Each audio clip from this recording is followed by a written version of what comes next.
Welcome to Undrafted Hockey Fan. I'm Brad, and today we got Daeden from the Game Day Tarps joining us today. Daeden, how you doing today? Pretty good, man. Thanks for having me on. Absolutely, I'm ready to do this. Let's do this. Yeah, let's just jump right into it. So, talk to me. Talk to me. Like, I guess to the listeners and everything. What's your guys' podcast about right now, and what do you like to focus on for your podcasts? So yeah, this summer at Game Day Tarps, we put like the podcast side on hold, and myself and Colton, we've been doing like a live show, 3 o'clock Atlantic time, 2 o'clock Eastern, 11 a.m. Pacific, Monday to Friday. Check us out on YouTube and Twitter if you please would. But yeah, just anything that's going on. We've had guests like Craig Button, like Spencer Hyman, guy like some pretty big names we've had on, but we've tried to get the podcast side going. So in the podcast side, we like to talk anything junior hockey, NHL, whatever's going on in the world of hockey. We're here and we're talking about it.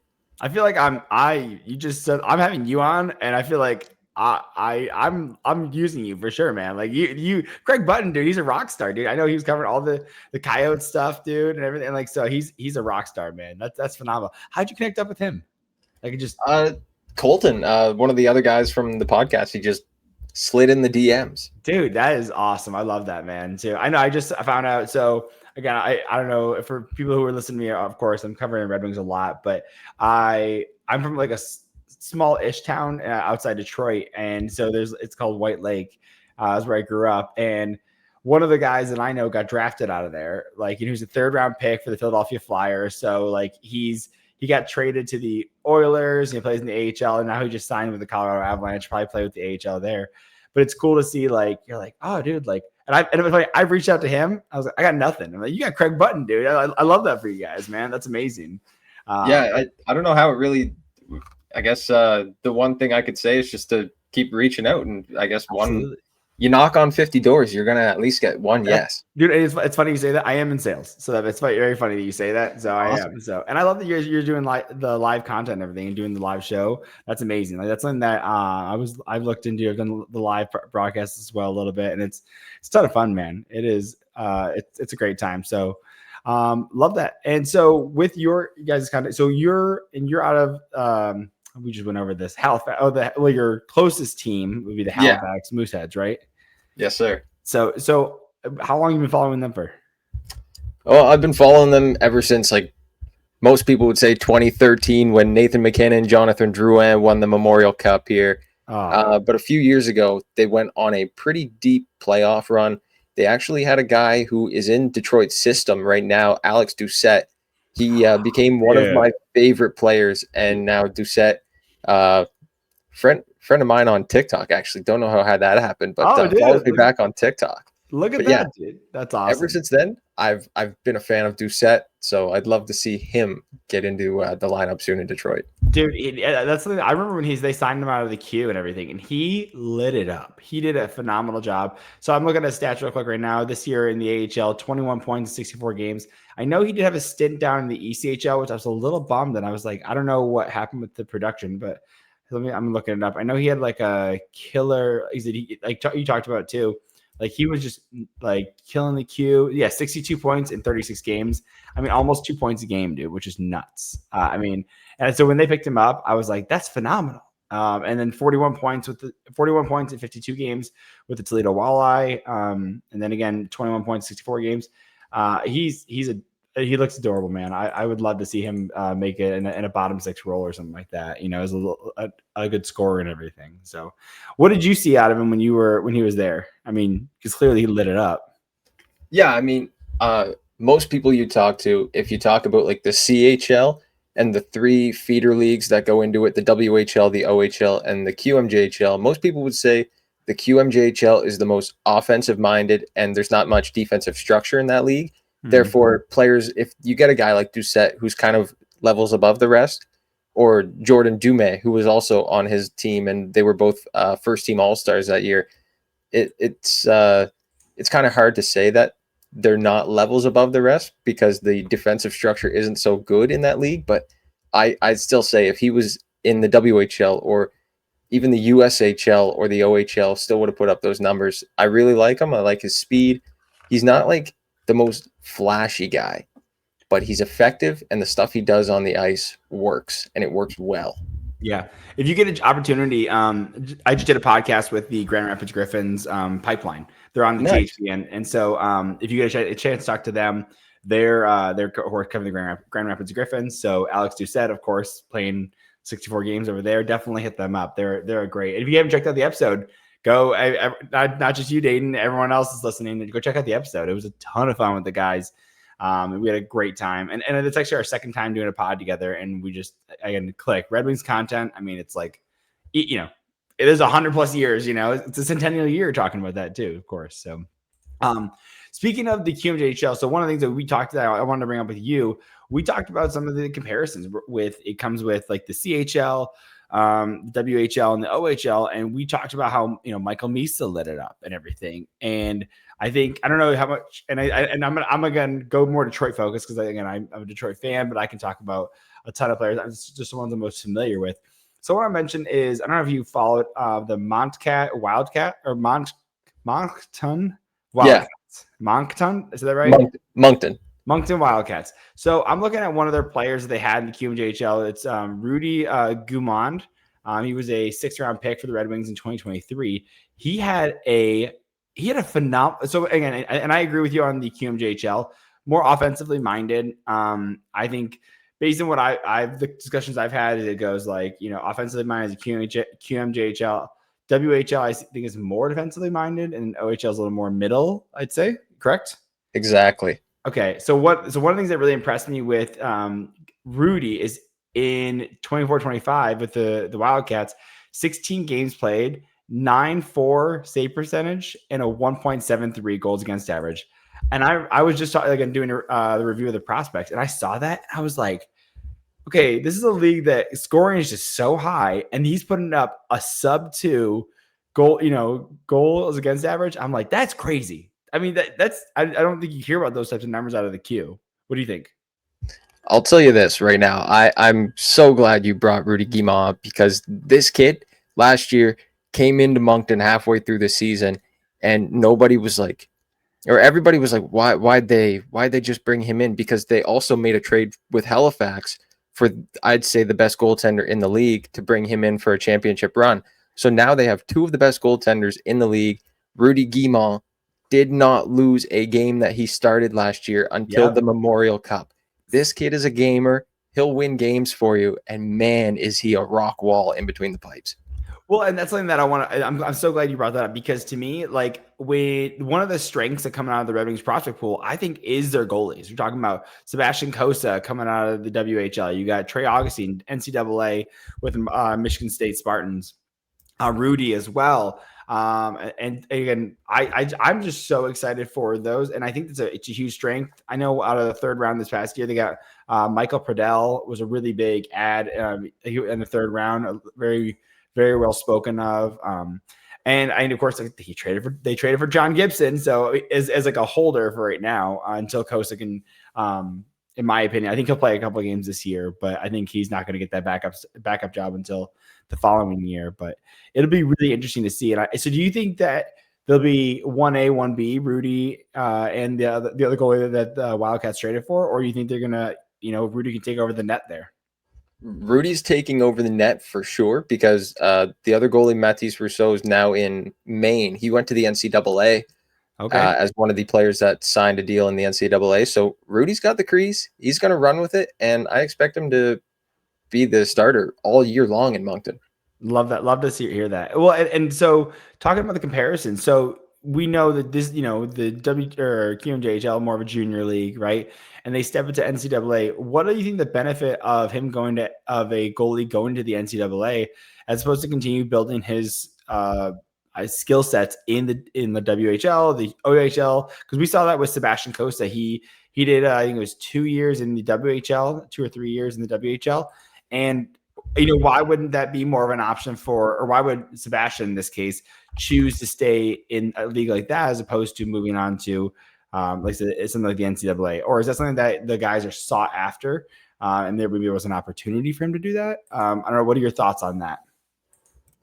I think for Cossa, it might have been the same for both guys. I know Rousseau aged out of junior and he hadn't got drafted yet. He's an undersized goalie. He's 5'11". So not something that most teams are looking for. Saros, But basically. pretty much amazing goalie, but he's 5'11". Yeah. And like, so he goes to UMaine, which is coincidentally the University of Goalies, or Goalie U, because Jimmy Howard, guys like that. But yeah, I think going to NCAA gives them another chance, because a couple of years ago they were like, man, my career in juniors coming to an end. I haven't got drafted yet. Russo, the guy from Halifax, had only gone to a couple of like NHL camps. He hasn't had like any signings. So this just gives them like another opportunity. If this was available to Cossa when he was coming out of junior, I think this is the route he definitely should have gone, just because of the weight that he's had to have in Detroit. Like, I know you mentioned it. Detroit's got a pipeline of goaltending prospects, and they have had one for a few good years now, but that sometimes it's a good thing. But when you're Sebastian Cossa and a goalie with that much talent, and you're waiting that long, it might put a hinder on things sometimes. Well, and especially, I mean, and you can talk about the Cossa drama. There was the talks about, in that 2020 draft, or 2021, but 2021 draft, I'm very sure. Yeah, 2021 draft. You see the Red Wings trade their 23rd overall pick, which they got in the Washington trade, a second overall pick, or a second round pick, and a fourth round pick to move up from 23rd to 15. And you're like, oh, they're going to draft a goalie. Because there was talks about Edmonton really wanting a goalie. Kind of hilarious that they need a goalie right now. But they're talking about getting a goalie, and you're like, oh my God, they're going to pick Wallstedt. He is, he's the number one goalie prospect that year. They're going to go for the Swedish. Crazy, the Red Wings going to go with a Swedish goalie, and then they go and they pick Cossa, and everyone's like, what? Like, and it was definitely the more project pick. He's been more of a project. High athleticism, but Wallstedt has been, known as, based on what I was told, was Wallstedt was more not NHL ready, but more of a steadier goaltender, a little more consistent, kind of like a Trey Augustine, where he's just more technical. But if you want the big saves, Cossa is that high athletic. He was going to be your boomer bust prospect. And again, and I looked, he played 3 years in the WHL, and I'm like, is this guy like?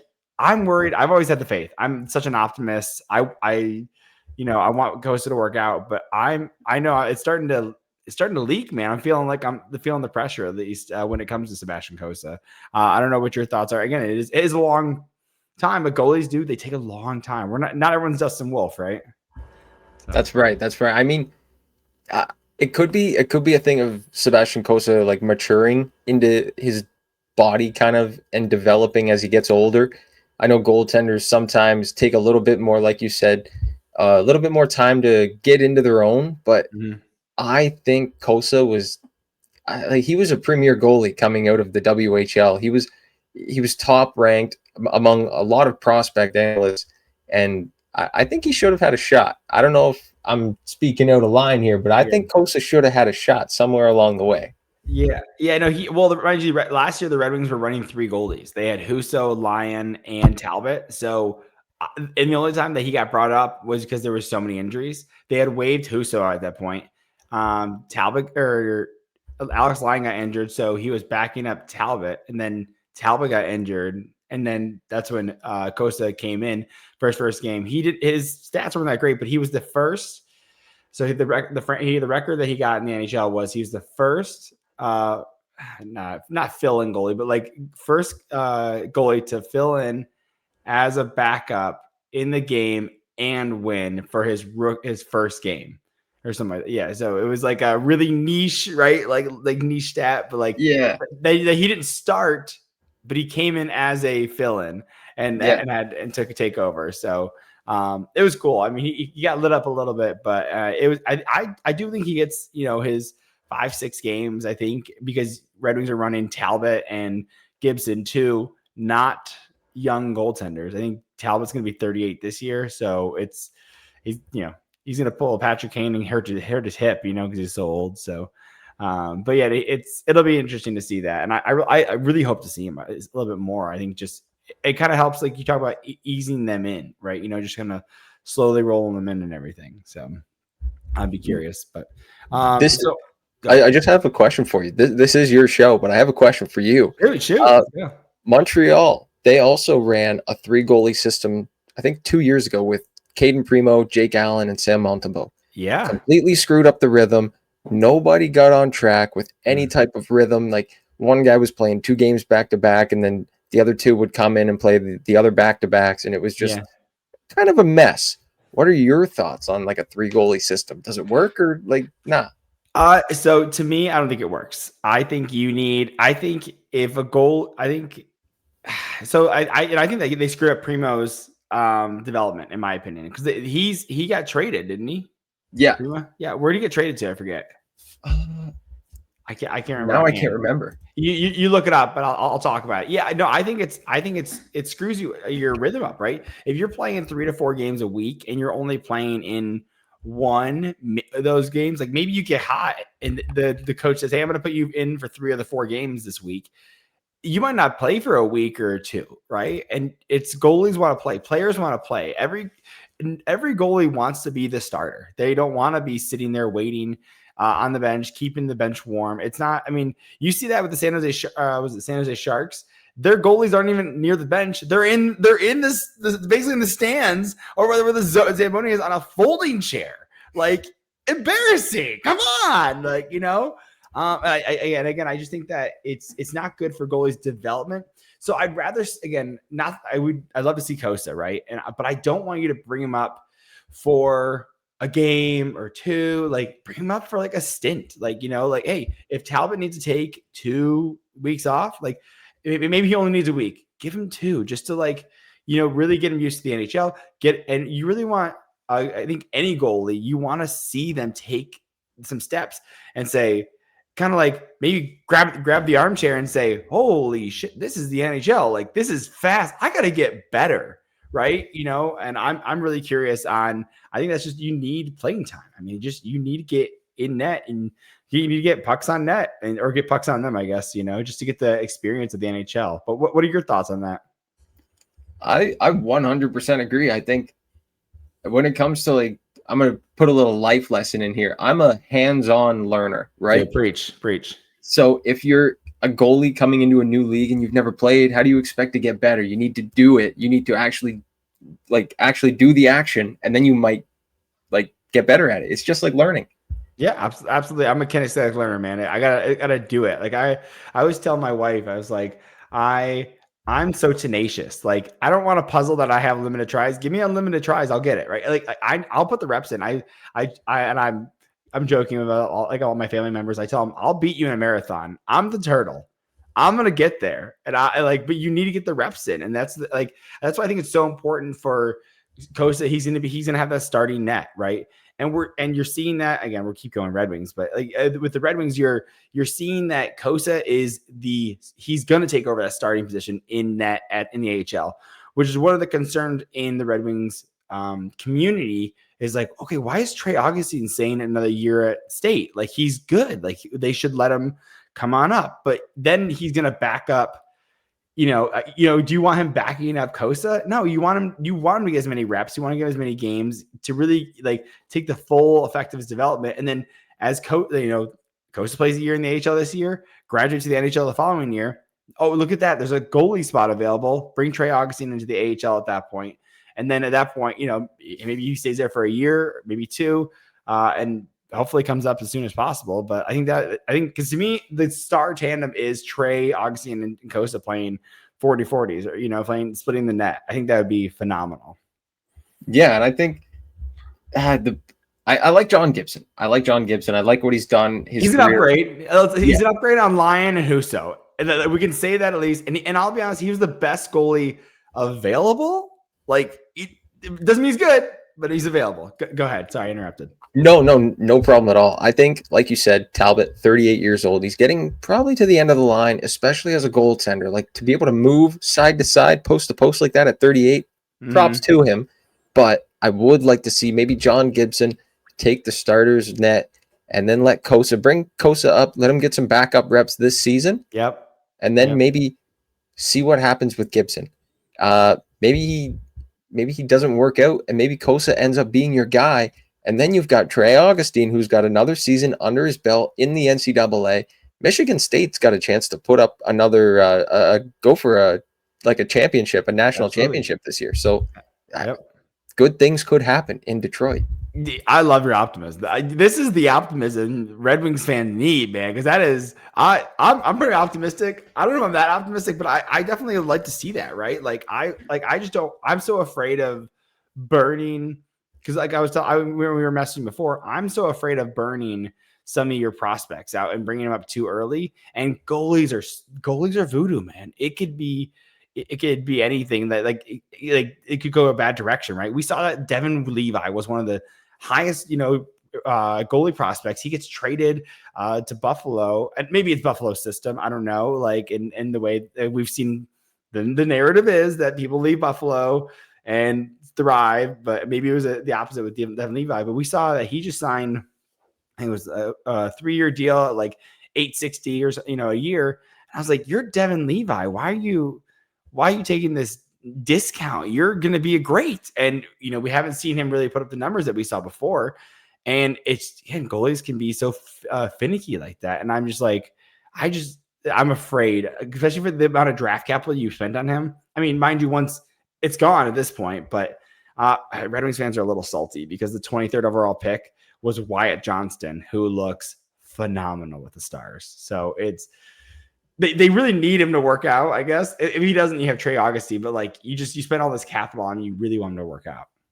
Yeah, that's definitely the way you got to go. Yeah. Oh, what was the Primo? Where did Primo get traded to? Carolina. Okay. So I'm curious. Well, yeah, they got Freddie Anderson, so maybe he'll retire one day. I feel like he just keeps signing 1-year contracts, and hopefully he's healthy. He just keeps going. I don't even know, man. Dude, yeah, I love that. So, well, let's take a quick break. We're going to talk about Michael Rasmussen and the CHL, some of those rules that we talked about in our text thread and everything. But let's hear from our sponsors, DraftKings, and we'll be right back. Your season, your shot. The NFL season is rolling. Every touchdown can bring you closer to a payout with DraftKings Sportsbook, an official sports betting partner of the NFL. From first touchdown scorers to anytime TD props or the thrill of live game in betting, every snap is loaded with opportunity. And I'm telling you, Detroit Lions, they had a bad week. They had a bad first week against the Packers. But I have faith. I have the faith that they will go all the way and they will take on the Super Bowl. It'll be a tough year. It takes a little bit of coordinating. Coordinating, get it? But I think I think my money's on and I'm not saying to put money on it. I'm saying that if you're gonna put money on it, I'm saying Lions, they're gonna have great odds to make the Super Bowl. I'm just saying. Go. Don't talk about the Packers. Don't talk about the Packers or Micah Parsons.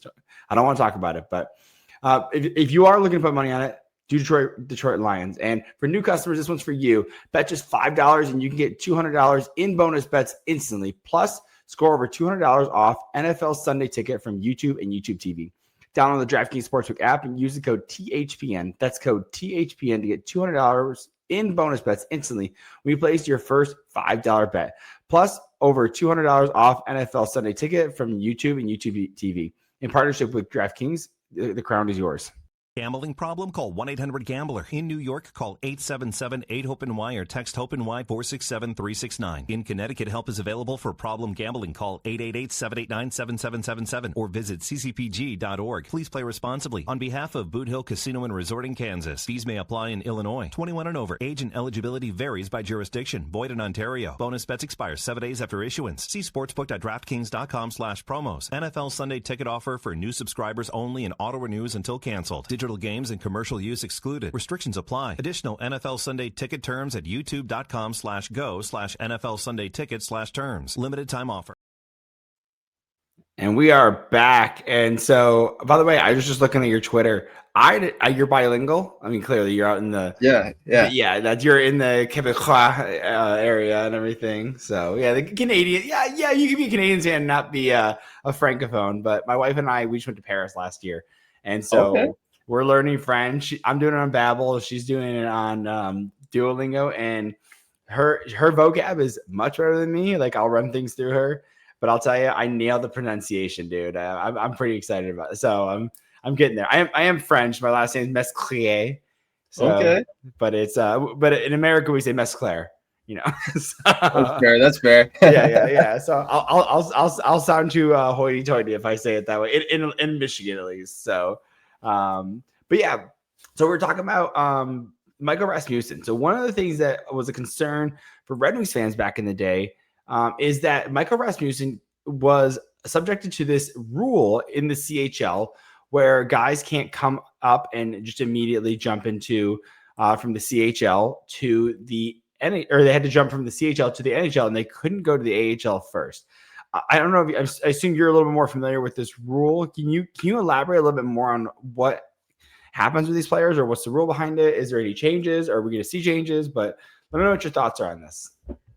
Well, first off, we are going to see some changes. You're in luck, but I'll bring it back to point A, where everybody kind of wants to start off. If you're coming from the CHL, you're drafted, and you make that team out of camp, good for you. But if you don't, you get sent back to the CHL if you're under the age of 19. If you're 19, you can play in the AHL. There's just an age limit. Okay. But coming with the new CBA in 2026, 2027, any team will be able to, like all 32 NHL teams will be able to put forward a list of selected players along with their AHL affiliate with players that they think, even if they're not 19 years old, they think they're eligible to go play in the AHL. They think they've kind of passed their duties in the junior leagues like Michael Misa has this past season. Sure. Then they're going to grant him access into the AHL. But unfortunately, it doesn't start until 2026. I have some words that I took from a little excerpt from the hockey writers, and they said the exact wording is NHL will reopen its agreement with the CHL to seek to eliminate the mandatory return rule for 19-year-old players. NHL will seek to limit NHL clubs to loaning no more than one 19-year-old player per year to the AHL without the requirement of first offering such player to his junior club. In short, this means that a select players can make the jump to the AHL after a year if their drafted NHL team feels they're ready to turn pro. So a couple guys are like Braden Coots, Ben Kindle, Radi Murka, who was drafted 9th overall. So there's a couple guys that could make the jump next year, but I guess it all depends on if their team and their AHL team feels like they're ready. Well, and that's one of the things that we're learning with is Red Wings drafted Carter Bear, right? And he is now a loaned player. Because he got 82 points in 56 games with the Silver Tips. He'll be 19 years old. He'll be turning 19 years old soon. And the thought was like, this guy might be able to do some, I mean, he's still young, right? But he produced 89 points in 56, 50 some games. So you're like, okay, this guy is WHL ready? Does he need to go to WHL? Does it make more sense to go the NCAA route? Or like, he probably could make it on like a good middle six on the AHL team, right? Like, so, I mean, I'm really curious. I really hope that, because I know we definitely don't want to starve these CHL teams, right? We don't want to take all the talent. I totally agree with that. But we're already seeing the transition from Gavin McKenna going to Penn State. He's going to the NCAA. You're one of your almost guaranteed. I know, is it Landon DuPont? Landon DuPont is the other one, right? So yeah. So but you have Gavin McKenna leaving the CHL to go to the NCAA for a higher competition, and it's just something that maybe the CHL doesn't offer at maybe a high enough competition. I don't know let me know what your thoughts are, because we're navigating this world where the NCAA is becoming a real training ground for some guys. So what are your thoughts? Yeah, I think honestly, it's still a huge gray area. I think people will know 10, 15 games into the season. If Gavin McKenna isn't putting up points like Gavin McKenna is supposed to be, like James Haggins. I don't know if of course you know James Haggins. Yeah, of course, yeah. The Long Island kid that the Islanders did all these trades and didn't even pick. Yeah. Exactly. But yeah, he was supposed to be top guy. He was up there for first overall in those talks with Matthew Schaefer. Some people already had him one above Matthew Schaefer, but he only put up 37 points in the NCAA, but they played less games, and he's an 18-year-old playing against, or 17 at some points of the season, playing against maybe 23, 24-year-old guys. Yep. So if McKenna doesn't go in and produce, people are going to be like, what's going on with Gavin McKenna? Why is he not producing in anything? Yeah. But he's playing in a situation that he's never played before. So that's one thing that could happen. The other thing were like the CHL players, Carter Bear, for example. I think, like, yeah, he's probably a little too good for the WHL now. But I think if he goes right into the NCAA this year, turning 18, I think he'd get thrown around a little bit. I think he should take this season, put on like another 10 pounds of muscle or so, and then he'll be ready by next season to make the jump.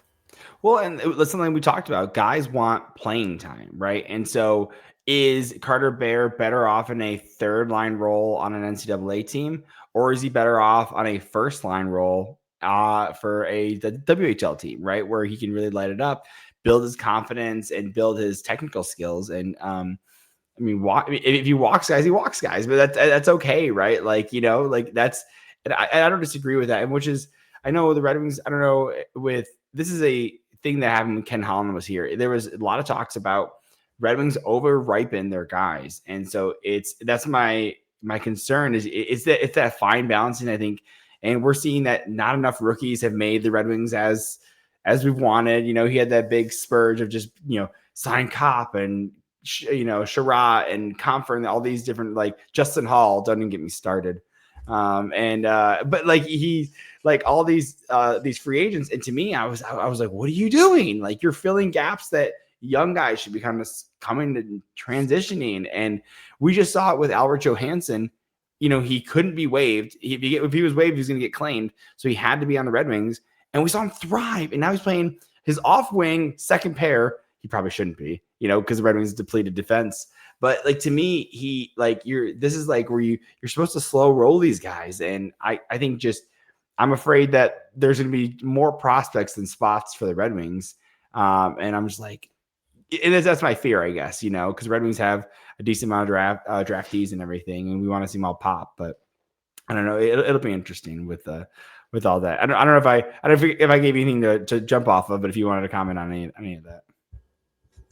Yeah, one kid we brought up before the show, Axel Sandin-Pellikka. You talked about the depleted defense in Detroit. Yeah, this kid could help so much. Yeah, I was on a radio show back in like January talking about, or probably later in the season, talking about Sandin-Pellikka. He was playing in the SHL. At that point, he had 26 points in 19 games. He's more than a point per game player as a defenseman playing against men.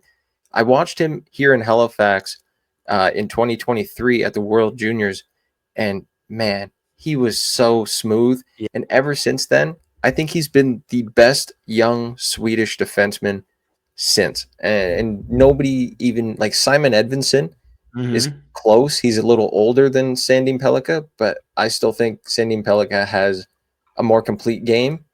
And he's like, I don't know why they haven't given him a try. I don't know. I think he'd be good in the lineup. That's all I'm going to say. Yeah, no. So it's funny you mentioned that. So with the SHL, or with the Red Wings, they talked about this. So he actually came over at the end of the year, and we talked to the Grand Rapids Griffins guys, and Axel Sandin-Pellikka is used to SHL ice. Again, it's not a different game, but it's a bigger ice sheet, right? And as a smaller guy, he's sitting at like 5'10". He has a lot of space. He's quick and everything, which is great in the SHL. But when you close that gap and you play in the AHL, and like ice a lot smaller and the guy's a lot bigger, a lot more physical, he didn't fit as well last year in the AHL. Now, mind you, there is considered a dark horse to actually be on the Red Wings, because the right side is basically it's Justin Hall, Jacob Bernard-Dockard, and Travis Hamonic as well. And then of course they have Albert Johansson playing the right side, but he's a left-hander. So you're like, it would be great to be able to get that. But I think that's one of the reasons the Red Wings signed Travis Hamonic. They're like, we need someone that's a veteran, I guess. And that's why I don't think Axel will make it out of camp. But if he does, waive Justin Hall, trade somebody, like I'm down. Like, I think this would be so exciting to bring a star Swedish defenseman come over, right, to the North America and see him play there. I think, especially for the centennial year with the Red Wings, I think that would be phenomenal. I would love to see that. This might be the hottest take you've ever had on your podcast, but I think Axel Sandin-Pellikka is so complete. You could put him on forward or defense. Oh, really? Like a rover? Yeah, his two-way game is so good. I think you could put him top 6 or top 4. No way. I love that. Let me have it in the comments. If you think go I'm ahead. wrong, but... Yeah, I love that. That's clip worthy right there. Let's go, dude. Let's go. I love that. No, and that's something that when they talk about with Erik Karlsson, they're like, he's a forward that plays defense, right? Yes. By the way, I love Erik Karlsson. I'm a Shark. Sharks are my second favorite team. It's good because they're on the west. They're on the West Coast, so I'm good. Like the only time they will really meet is if they go to the Stanley Cup together, right? But like. Yeah, I was so excited when they got Karlsson. I was like, oh my God. My wife got me a jersey and everything too. And so I love the jersey. And the rumors of him coming over, I told my wife, I said, I'm getting a jersey immediately. You gotta. I was like, so. That's sick. What jersey is it? San Jose has sick jerseys. The black one. The black, all blacked out. So nice. Yeah. So my wife got me. So I got that one, and Dallas Stars are my third favorite team. So I got a Jason Roberts. My wife got me a Jason Robertson jersey for Christmas. So nice. We got Raymond, Sider, and I got an old school like Yzerman, like all white Yzerman one, and Shanahan, like back from like the real ones, like the CCM ones. It's very cool. So I don't mean to scare you, but the Dallas Mavericks traded away a 26-year-old Luka Doncic, and then this year the Cowboys traded away a 26-year-old Micah Parsons. Dude. I don't know if you know this, but Robo's 26. Dude, I know. I said it when he signed that contract. I said, Jim Neal, you're an idiot. Why would you sign it 4 years? He did the same thing with Ottinger. It was a 4-year contract at $8 million, and I'm like, or $8.5 million, and I'm like, what are you doing, dude? Yeah, I mean, it's crazy, dude. I agree, dude. Well, that's kind of where I'm like, why can't we need that? Like, because the 8-year contracts can be signed up till the 15th, right? Yeah. This year or next year? This year, I believe. Is it this year? Okay. I think it might be next. I thought it was next year because that's one thing because we're talking about like Connor McDavid needing to sign, Jack Eichel needs to be signed. I'm looking at as a Red Wings fan, I'm looking at Evanson, I'm looking at Casper next. He'll be able to be signed after July 1st next year. So I'm looking at a lot of those. I'm like, hey, can we lock up Edmonton? Because I'm still mad that Yzerman has Larkin and Sider. Their contracts are ending at the same time. I'm like, you're killing me, man. So it does say right here, the NHL and NHL Players Association ratified a new collective bargaining agreement earlier this month, which will run from September 16th, 2026. So it is next season. Okay, cool. So they got plenty of time, so which is good. So I mean, it's probably I'm curious if they're going to go more the NBA model where they have shorter term contracts. And the guys make a little bit, they'll make more over their lifetime if they stay healthy. I'm still like sad. I was listening to another podcast and they were talking about the Klingberg, how Klingberg got offered 7x7, turned it down, and has just not had the same career as he would have. I'm like, poor guy, man. But that's injuries for you, it happens. I think that's what you were talking about too with like the goalie that went to University of Maine. Not everyone makes the NHL. It's just a reality that like I was talking with my buddy, like who got drafted by the Flyers 3rd round pick. You're like, oh, he's good. He was 21. He was an overager, right? So, or 20 or 21. So he's an overager and they use a 3rd round pick on him. Great. But he's playing. He'll be waived and probably end up playing in the AHL, which is a good living still, right? Still playing in the AHL.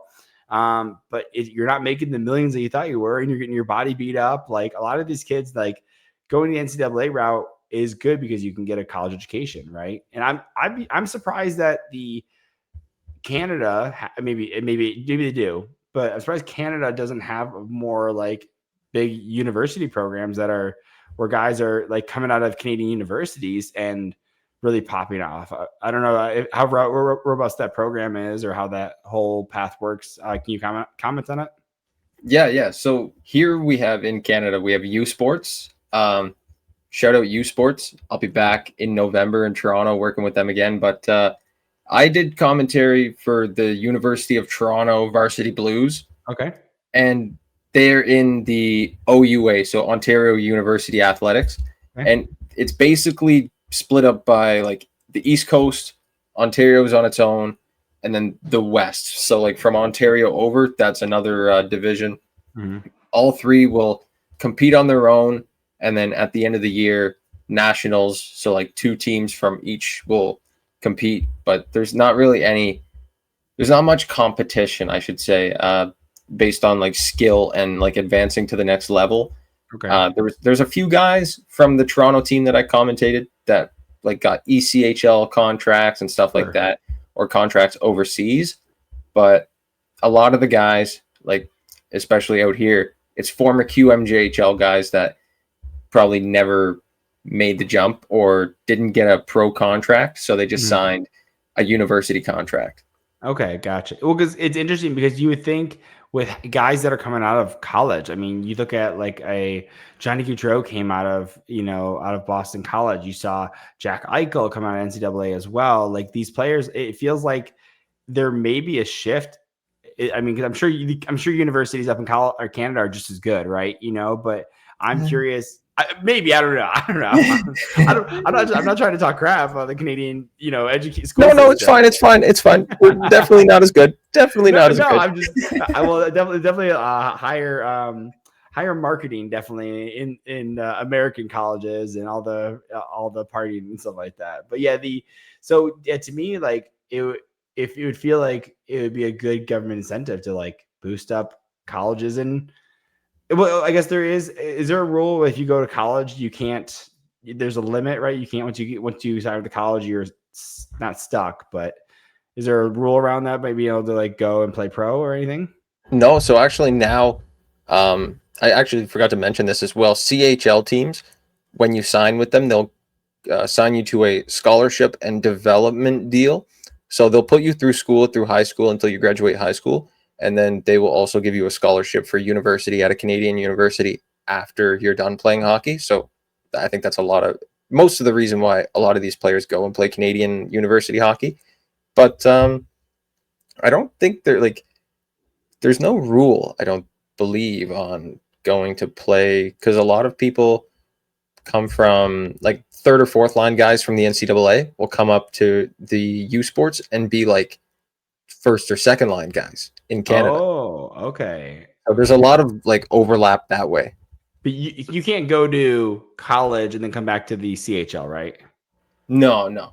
Okay, that's I guess if you're a guy that thinks like, oh, maybe like I don't know if the CHL is better than university's got to be better than the CHL though, right? Yeah. Yeah, because again, you guys are coming from the NCAA and everything, so I wasn't sure if they were like, oh, well, I'm not good for NCAA, but I could potentially go play at University of Toronto or something like that and get a little bit higher competition. But again, like something like a Michael Meester or something like that, I'm thinking like, oh man, maybe he would have thrived better on a university team, but maybe it's too hard to go to NCAA route and everything. So we actually had Craig Button when he was on our show. We posted a clip to Twitter. It got like 90,000 views. And It was just a clip of Craig saying, watch out, because we don't know how many players are going to get to the NCAA and say, oh, this is a little bit harder than I expected. Mm-hmm. It's not really for me. So there might be an influx of players that go and then end up coming back. We never know. Yeah. So I think that's still on the table. I agree that it just makes so much sense, right? Like why wouldn't you? Like it's still good enough competition where you can start to progress and everything. Like, would you say, because I'm trying to give you a good comparison. Again, we talked about comparisons, but like I'd say North America, it goes like junior level, then it goes NCAA, AHL, NHL, right? So right. U Sports would fall between NCAA and juniors, yeah, right? So yeah, you want that extra jump. I'm curious if guys can go from college in Canada and then and then jump to the NCAA, right? Like that would just make a ton of sense. Or at least like you said, or in the reverse, I'm a 4th liner on in NCAA. Well, let me go down to Canadian University and then jump back, or whatever it is. Yeah, I'm pretty sure you can go from like a Canadian university to an American one. I think so. I think that, well, I mean, by competition, based on our conversations, right? I'd say that the competition would be smarter, but I'd be curious if guys would go backwards. You know what I mean? If you already have your spot, you're like, you know what I mean? So I'd be curious. Yeah, it is pretty interesting. Yeah. So, let's wrap. We'll wrap up with. Let's talk about the Atlantic Division because it is a powerhouse. And as a Detroit's fan who finished 6th in the division, I'm salty. I'll tell you because we saw the rebuilds of the Senators, the Montreal Canadiens, and the Red Wings all going about the same time. And I have a lot of thoughts on how everything's going, but. I'll tell you straight up, I think Montreal has a longer, brighter future than the Red Wings do currently. And just based on the star talent that you guys really nailed the Lane Hudson, of course, Calder winner. Just saying, Red Wings got a Calder winner too. I'm just saying, putting it out there. But Lane Hudson did a phenomenal job. You have a guy like Demidov, as well, who's a phenomenal star as well. What are your thoughts on the Atlantic Division? And do you see the Canadian? I guess the conversation was Canadians were a little lucky, and that's the thought process going out there. Do you think with the Noah Dobson addition and any progression of the team, do you think they still make the playoffs, or do you think they'll struggle to get there? So I think they make the playoffs, but for people that are saying the rebuild is done, you're wrong. Like the rebuild is still far from over. It's a nice piece. It's a top pair defenseman, but then again, there's still like that second line centerman that Montreal really needs. Can't seem to find who it is. Sidney Crosby. Stop. I know. There's also talks about being Evgeny Malkin if he needs a spot to play, and I'm like, I don't know. You got Gino back there, dude. I love that, dude. With a piece of the net from Game 6 of the Finals in 08 or 07, the year that they won. Oh, don't you talk about 09 with me? The Red Wings. Was it 09? It was 09. It was 09 because the Red Wings won 08. And then because it was Pittsburgh and Red Wings because Red Wings were in the West. Well, because Red Wings were in the Western Conference at that point. So in 08. So that was dude. Yeah, I'm still salty about that. Absolutely. I was 19, dude. I was annoyed, dude. So it was wild, dude. Yeah. So that's amazing. I love that. I love that you got that and everything. So actually, I was like so close to buying a Dominic Hasek jersey, like framed and everything, like signed. I was like, honey, I don't know if I need it. And it was like $300. And I was like, I really should have bought that. I'm looking back at it now, but like I said, I'm a huge memorabilia person and everything. So it's so cool. But do you think, there was talks this week about the potential kid coming out, but I don't know. But I mean, it could happen. It could happen. I mean, but what are you giving up for that? I mean, too much. Like I think it shortens your window then. I think it shortens it's easily you're sending out I don't know, like a Reinbacher at least. By the way, you guys won the Bolduc deal, by the way. The Logan Mailloux for Bolduc. I was like St. Louis, I mean, I just thought they lost that. I think the Bolduc is a phenomenal player. And I'm so excited for you guys to have it. But I mean, what do you think they need to do? I mean, second line center, but I mean, that's Doc has not worked out. Newhook has not worked out, unfortunately. Again, but I mean, they're looking really good, and I'm so jealous because the Red Wings are missing that star, and we're hoping that Raymond turns out to that. But they're really looking for that star player to really break out, and that's where we're hoping with Axel Sandin-Pellikka, right? It's like, hey, like this guy could be really something, right? So so if we go, how would you rank it? So you were going. How would you rank the Atlantic? Let's just go with the Atlantic for right now. All right, so I'm going Florida. Without Chuck? Yeah. I still think they finish first. They're a powerhouse. Okay. Florida, Tampa, Ottawa, Montreal, Toronto. Get out of here. Detroit, Buffalo. Get out of. You think I'm not big on the Leafs this year. Wait, now, as a Habs fan, are you ever a big fan of the Leafs? Okay, yeah, I did spent like the last 2 years in college in Toronto too, so like I would walk around with my 2021 Stanley Cup Final shirt on, and they'd be like, "Oh, Mickey Mouse playoffs!" Like, what are you saying? Like, yeah. I love it. Anything Toronto, Montreal, let me butt heads with them. Dude, I love, dude. Well, that's how the Red Wings and Senators are right now, dude. On Twitter, it is crazy the way they go at each other. So and I'm all about it. So to me, if I got to go ranking, I'm actually going. I think Florida phones it in again. They're like, I think they're not as strong, right? It's a great group, right?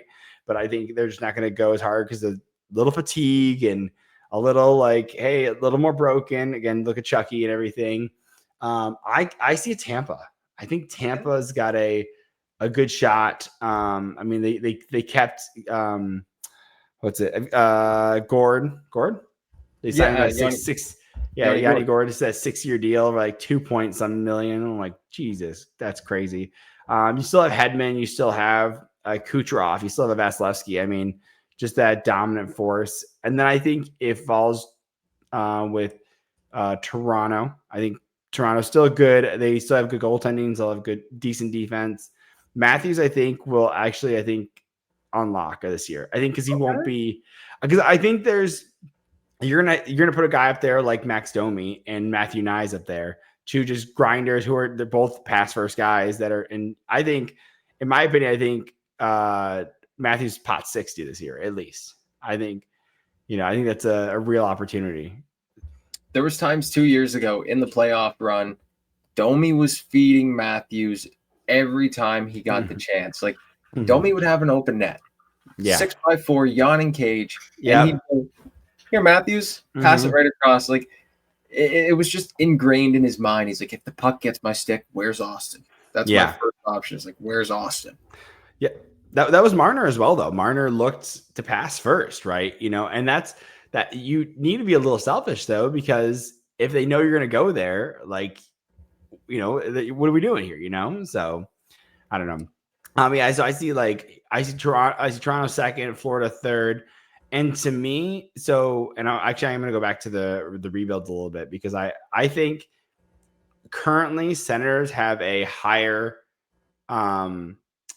floor than the Montreal Canadiens. I think that they're a little more talented at top currently on their top D. They're a phenomenal goalie in Allmark. Chucky and Stutz at the top with Batherson. Like, I think they're really high up. I think their depth isn't as good, which is going to hurt them in their longevity of their. I think they're going to have maybe 5 years. It's however long Matthew Chuck stays, right? But I think you're looking at a shorter fuse, a little higher floor, and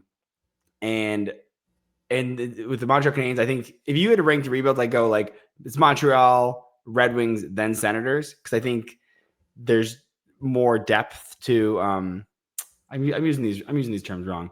I think that the Senators, I think they have some good star quality, but I think that they're just not flushed out enough. I think Red Wings have so many prospects that they're going to be hopefully trade some of these guys away to be able to pull the pieces out, right? Like if you look at it, Red Wings, they're not a Stanley Cup team, but they have so many pieces that you can trade away and then get them back, right?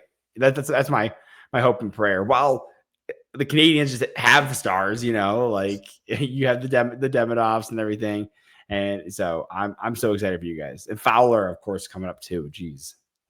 You brought up Drake Batherson there for a second, Ottawa forward. His sister actually won the Walter Cup in the PWHL with the Minnesota Frost. Yeah. And she brought it back home to Nova Scotia. And my buddies were like, oh, you should go. Like, go see May Batherson with the cup. And I was like, nah, I asked her out in grade 6 and she said no. So no, that's crazy. That's wild. Yeah, tough one. Who can say they got let down by a PWHL player, dude? Like, I mean, come on, dude. Like, that should be part of your Twitter bio, dude. Like, dude, update it right now. Update it, dude. And then so like I think the Red Wings. I'm also in the fallen in 6th. I think that's gonna. I think there's unfortunately I think what Eisman said is he's basically like, hey guys, I drafted you. I'm putting the puck in your hands, right? Because we're seeing some guys after this year are like good buyout candidates. We see Comp for Sherratt's in his last year as well. Like Justin Hall's in his last year. So there's going to be a ton of I think you're going to see a lot of it can come up real quick because you get some young guys coming up. So I'm really hoping that some young guys just show up and show out. Similar to what Montreal did. Like you had some guys just like really break out and look really good. I'm really hoping the same thing happens with the Wings here. So I'm so excited. I'm so ready for hockey to start. I'm so ready. Dude, last thing, like you said, they might not be a playoff team, but they're in such a good place to start building. Oh, absolutely. Well, I just feel bad for Larkin, dude. Like, I'm like, I just want, he's been through all this stuff. His first year, he goes to the playoffs, and he hasn't been back since. And you bring a guy like Patrick Kane, right? You make the DeBrincat trade, right? Like, and that's the one thing that I'll say, and I don't know what your thoughts are on Steve Yzerman as an outside perspective, but to me, one, I think he's safe because he's Steve Yzerman, 7th highest points in the league, right, at all time. But I'll trust him on his drafting over everything. I think he's done a great job with his drafting. Casper's looking to break out. Evans is looking good. Seider wins the Calder. Raymond was fighting for the Calder with Seider at the time, right? I think it was 4th in Calder voting that year. I just trust, and that's where and I didn't like the Carter Bear pick at first. There was other guys. There was other guys that I wanted, and I was like, I don't know what we're doing. The Nate Danielson one too. I was like, you got Nate Danielson at 9th? Why didn't you get Axel Sandin-Pellikka? And it ended up working out. I'm like, and Red Wings people talk about it too. They're like, you should have drafted Axel Sandin-Pellikka 9th and Nate Danielson 17th. But my one saving grace is that Connor Bedard was asked who was the hard. Was it Connor Bedard? Connor Bedard was asked who was the hardest person to like play against, and it was Nate Danielson. And I'm like, okay, that's a pretty good recommendation. Yeah. So for Connor Bedard to be saying that, that's all right. Yeah, no, that's I'm like, okay, this is pretty legit and everything. I said I'm pretty happy with that. I was looking up one last thing. We mentioned it a while ago. I was looking up the SHL rookie defenseman, and I was trying to find out what had happened because I know it was so Seider won it. I'm trying to find out. There was also I think it was we saw Axel Sandin-Pellikka won it.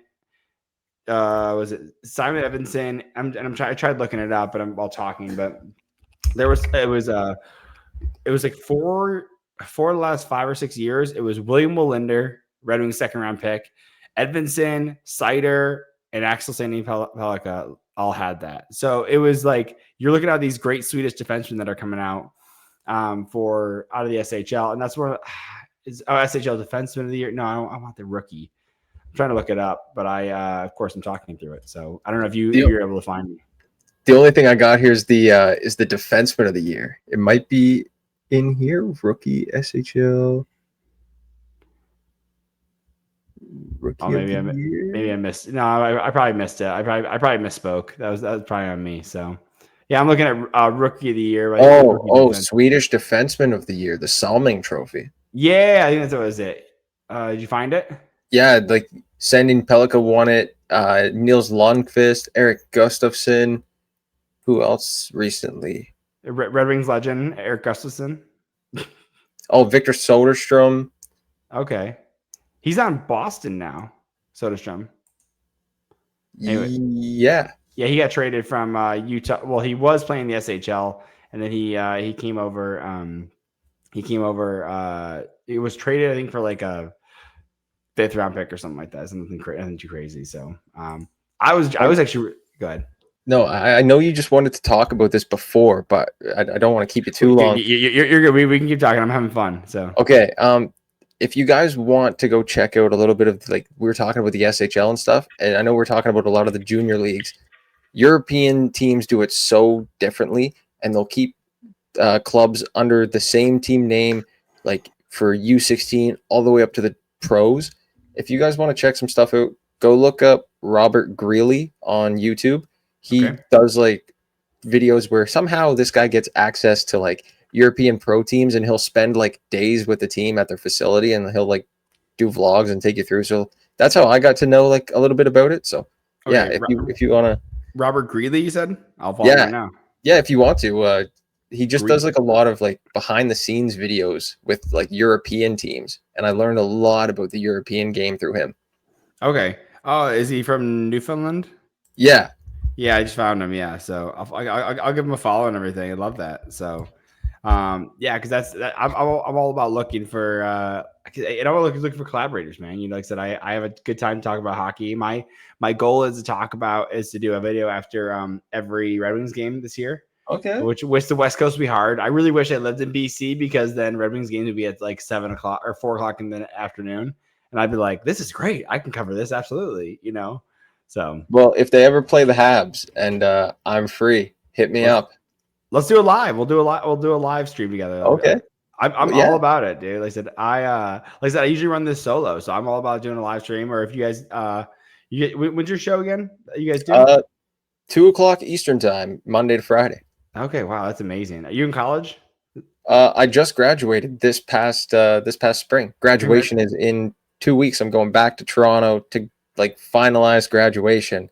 Congrats, man. That's amazing. I do that. That's something that like I'm looking back at. Like I just started my YouTube channel like 2 years ago. So like it's just like something that I've just been slowly building and everything. And it's I would say I'd squeeze as much as you can out of it, you know, because that's something I'm looking at. I'm like, I got a kid on the way now, and I'm like, oh, like YouTube is harder to man. I can't do lives every day because I got stuff coming, you know, you got a house and all stuff, and it's all very exciting. I would change nothing, but yeah, squeeze out, man. I'm so proud of you and what you're doing and everything, and it's very exciting. So we'll have to have you on again. Like I said, this is a great time. So why don't you tell the people where they can find you?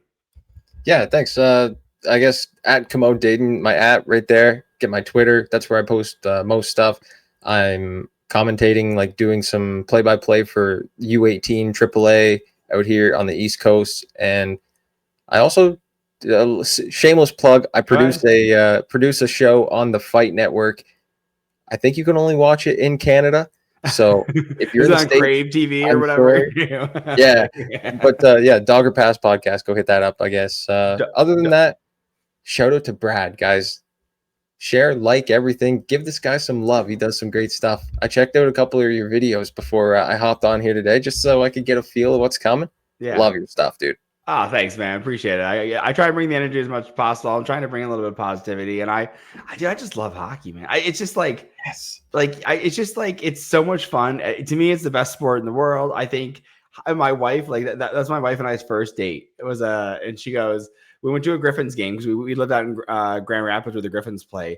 And so I took her to a game, and I was like, she told me, she's like, just let you know, this is not